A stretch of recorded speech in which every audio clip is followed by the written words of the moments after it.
Hello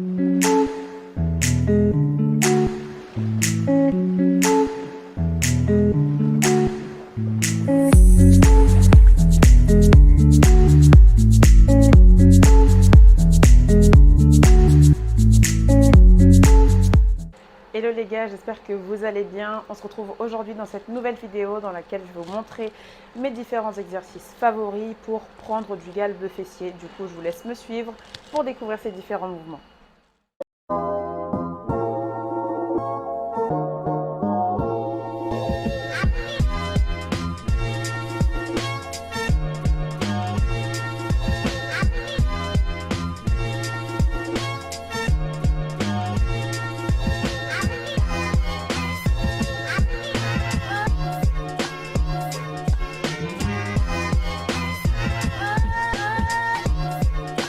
Donc on commence ici avec le soulevé de terre. Donc, comme tu viens de voir, je viens de charger ma barre avec des disques. Donc je fais une barre assez légère par rapport à lorsque je m'entraîne moi, mais n'hésite pas du coup à adapter la charge à ton niveau. C'est-à-dire que tu peux être amené à mettre beaucoup plus si jamais tu en es capable, ou du coup à commencer à une charge assez légère si c'est la première fois que tu fais ce mouvement.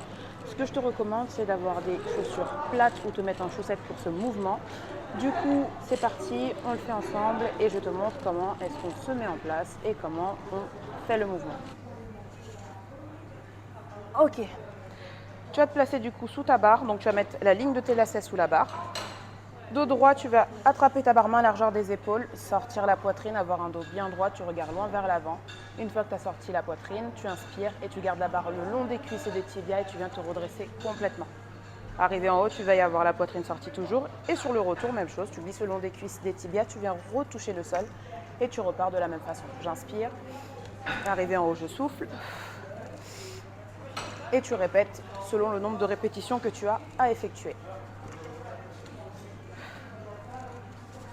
Du coup, on passe au fentes bulgares. Ici, tu auras besoin d'un banc, tu auras besoin également d'haltères, donc 2 haltères du même poids. Je vais te montrer du coup comment on se met en place et comment faire le mouvement. Donc tu vas saisir tes haltères dans chaque main, tu vas te mettre près du banc et tu vas faire un grand pas vers l'avant. Je te recommande de commencer par la jambe la plus faible, donc la jambe la plus faible vers l'avant. Une fois que c'est bon, tu serres fort tes abdos. En équilibre, tu viens placer l'autre jambe sur le banc. Tu inspires, tu gardes un dos droit ici aussi. Tu descends en fléchissant les 2 genoux pour aller chercher vers le bas et tu souffles, tu viens remonter. J'inspire. Veille à garder tes abdos serrés tout au long du mouvement et essaie d'avoir un maximum d'amplitude ici. Une fois que tu as terminé de faire un côté, tu viens placer le pied près de l'autre. Ça t'évitera de chercher à nouveau à quel endroit tu dois placer ton pied. Et tu fais la même chose de l'autre côté. Donc je place mon pied sur le banc, j'inspire, dos droit et je descends en ayant un maximum d'amplitude à chaque fois. Viens contracter aussi volontairement tes fessiers sur ce mouvement, très important.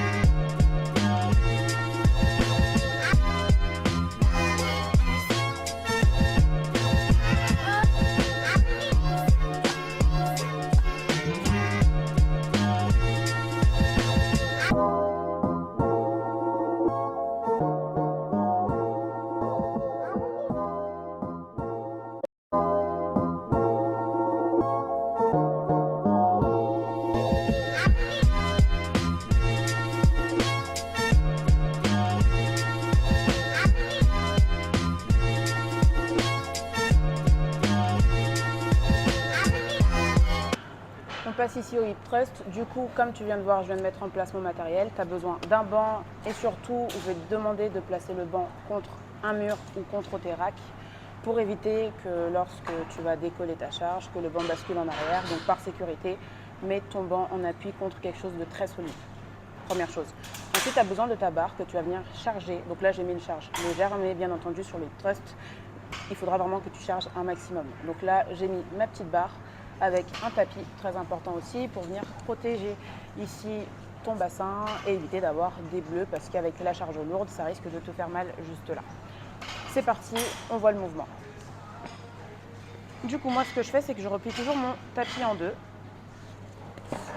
dans un premier temps et même en 4. Tu viens t'installer au sol.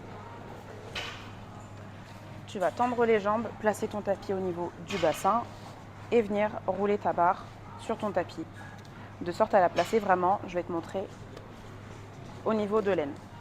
Donc pas au niveau du ventre, pas au niveau des cuisses, mais vraiment ici au niveau de l'aine. Donc je replie mon tapis en 4.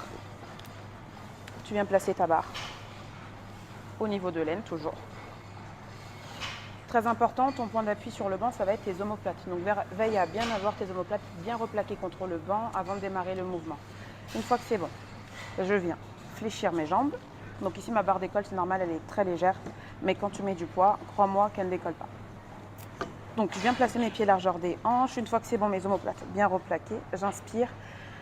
Et là, dos droit, je viens décoller en poussant sur mes talons et je replace mes omoplates arrivées en haut. Rappelle-toi, tes omoplates sont tes points d'appui.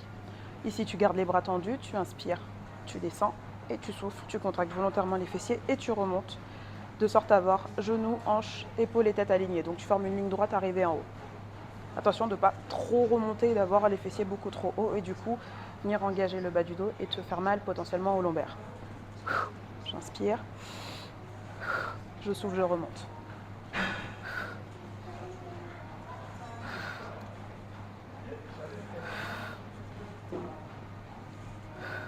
Et une fois que tu termines, tu viens reposer ta barre au sol, tendre les jambes et repousser ta barre vers l'avant.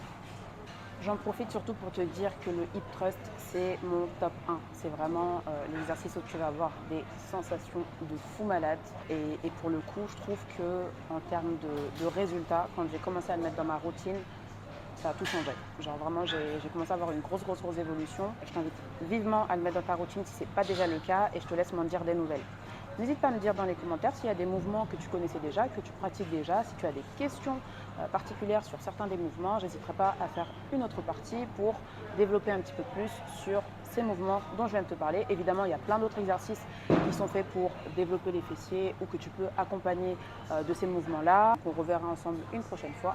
Donc, ce n'est pas parce que je t'ai présenté là 3 exercices que c'est forcément que ceux-là qui vont te permettre de prendre.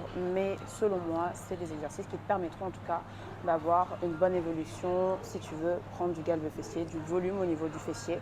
Donc, n'hésite pas à les reprendre et je te dis à très bientôt.